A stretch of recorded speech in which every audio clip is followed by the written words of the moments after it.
Hello everyone, welcome back to Japan Import Tackle. Today we have a special one for you guys. Today we have our Swimbait guy, Matt. We have his top 5 for 2024. Let's start off with this Aventa crawler Velle. As everyone knows, this is one of our favorite baits here in the shop.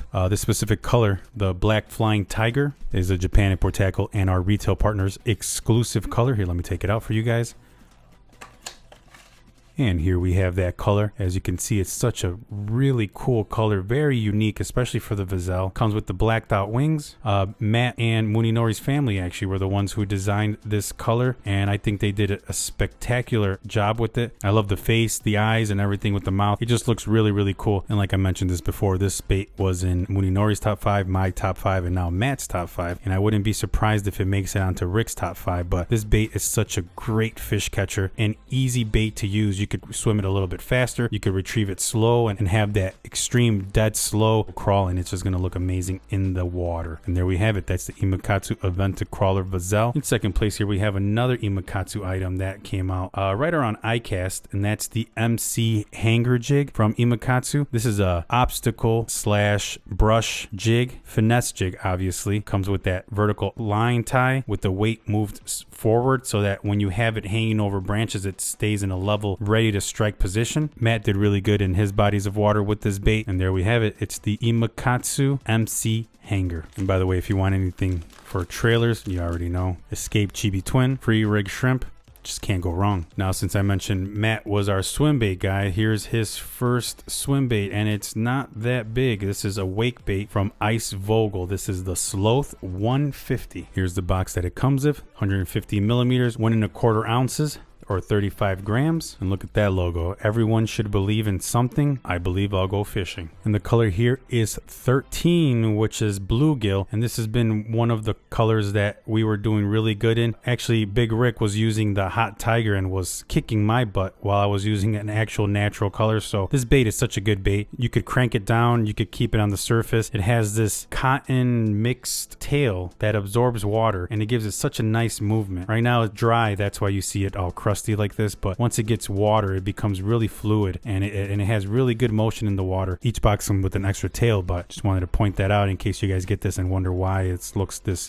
crusty like this. Is because this is supposed to be wet. But as you can see, all these baits are extremely used, and that's what we want to show. We want to show actual baits that we're using, and Matt tore it up on this bait. We were really excited and really pleased to bring this bait to the market over here in the United States. So that's the Ice Vogle Sloth 150 in the bluegill color. That's number 3 for Matt. Now moving up in weight, size, and everything, here we go. One of the hottest items of the year, and that's the G Flag 150. The color shown here is the number 206 F Gill. As a team, we shot a video last summer when these baits came out, and Matt did a great video showcasing the movements, the rod maneuvers, the different kinds of modifications that he likes to use on this bait. So if you want to check out previous videos on our YouTube, you'll be able to find it. A couple of the main things that Matt wanted me to share with you guys is he believes that adding a little small grenade weight like this 2.5 gram here in the front really helps you with being able to get this bait down a little bit further down, swim it a little bit faster. Besides that, Matt uses these baits pretty much stock. Sometimes he'll put the lip on, and sometimes he'll do the damper, but for the most part, he said this is his bread and butter right here with the little 2.5 grenade in the front. And I'm assuming Matt's not the only one that has this as one of their favorite baits of last year, because we saw so many fish catches, and every time we would drop these, we were sell out almost immediately. So we know this is a fan favorite bait, and it's just such a great fish catcher, especially so for the size. Very easy to move, very easy to control. That's the G Flag 150. That's number 4 for Matt on his top 5. Now here we have the big boy for Matt. There you have the Flag 255 in the rainbow trout color. And just so everybody could be familiar with this bait, it's a 10-inch bait, not small. It's definitely big, coming in at 255 millimeters. Like I said, 10 inches. Weight is 3.2 ounces. So not heavy, but definitely not light. So you might need specialized gear to be able to throw this. Comes with the big old 2-aught hook that slides right in and hooks right good. Keeps that hook in there nice and neat. Very easy to use this bait. I was really shocked. I was scared that this bait would be too much for me to handle, but after using it a couple times, you can see that this bait is just such an easy bait to use. It looks so good in the water. And if you're used to the 170 size flag, this is just like that, except way easier to use. I really love the grow design stuff that they do. The G flag, the 170, all the flags that they've produced have been amazing for us. So we're going to continue to use these baits because they're certified fish catchers. And there you go. That's the Grow Design Flag 255 in the rainbow trout color. And here you go. This is Matt, our swim bait guys. Top 5 baits. As you can see, they're not all swim baits, but he really is good at swim bait fishing, and that's where he likes to spend most of his time. But he's always down to dabble on spinning rod, trout fishing. He likes to do it all. If you have any questions on any of these baits, please make sure to drop us down a comment. Make sure to follow us on all of our socials. We're really active on Instagram, so please, if you have any questions, please reach out. Last video we'll have for this series is going to be Big Rick, so can't wait to see what he has to bring to the table, and we'll catch you guys next time.